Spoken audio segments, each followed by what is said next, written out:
שיר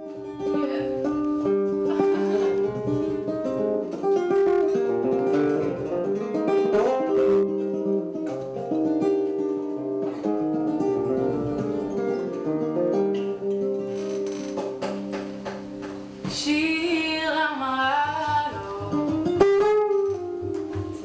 בסנארי מאין יבוא עזרי.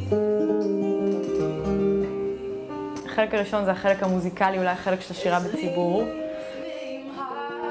שהחיבור שלי אליו הוא טבעי וברור. אני באה ממוזיקה ואני אוהבת לחלוק את המוזיקה עם אנשים, אני אוהבת להיות עם אנשים, ובמיוחד אנשים שנמצאים באנרגיה כל כך טובה כמו הקהילה הזאת שאנחנו פונים אליה. הנה לא ינום ולא יישר, שומר ישראל,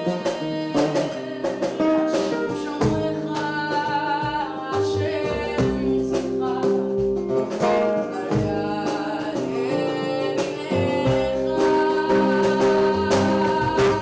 of connecting East and West, of connecting people who come with more of a background in Judaism and people who come with no background in Judaism, and making it about spirituality or making it about tradition.